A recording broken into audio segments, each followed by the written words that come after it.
السلام علیکم ورحمۃ اللہ وبرکاتہ۔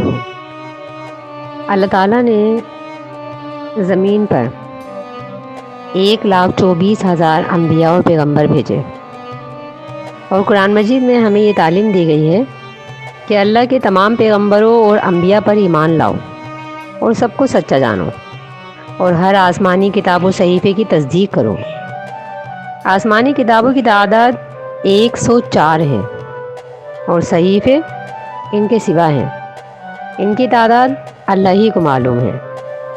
بہرحال جتنے پیغمبر، نبی اور جتنی کتابیں اللہ کی طرف سے دنیا میں آئے ہیں، ان سب پر ہم سب مسلمانوں کا ایمان ہے، خواہ ان کے نام ہمیں معلوم ہو یا نہ ہو۔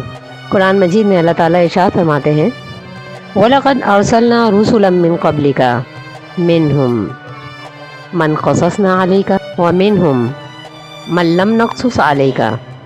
ہم نے تم سے پہلے اپنے رسول بھیجے تھے،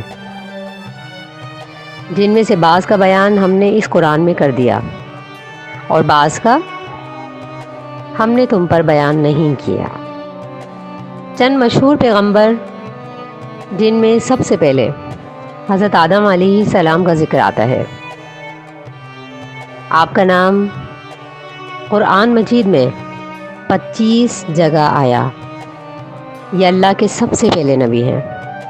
ان کو اللہ نے اپنے ہاتھ سے بنایا، ہر طرح کی زمین سے مٹی منگوا کر پتلا تیار کرا۔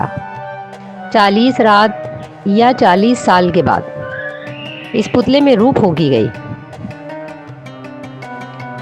مختلف مٹی کی خاصیات کی وجہ سے آدم علیہ السلام کی اولاد مختلف پیدا ہوئی، کوئی سیاہ، کوئی سفید، کوئی سانولی، کوئی نرم دل، کوئی سخت دل، کوئی پاک اور کوئی ناپاک۔ آدم علیہ السلام کا قد 60 گز اور عرض 7 گز تھا۔ اللہ نے فرشتوں سے ان کو سجدہ کرایا۔ ابلیس نے غرور کیا تو وہ کافر ہوا، اور اللہ نے اسے اپنی رحمت سے دور کر دیا۔ اللہ نے آدم علیہ السلام کو تمام چیزوں کے نام سکھلا دیے، اور انہیں بہشت میں رہنے کے لیے جگہ دی، اور ایک درخت کھانے سے سختی سے منع کیا، اور خبردار کر دیا کہ ابلیس تمہارا اور تمہاری بیوی کا کھلا دشمن ہے، یہ دھوکہ دے کر تم کو جنت سے نکلوا دے گا۔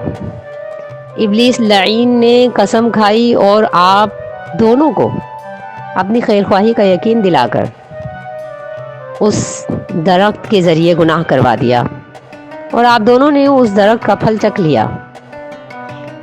10 محرم جمعے کے دن بوقت عصر آپ دونوں کو اس گناہ کی پاداش میں زمین پر اتار دیا گیا۔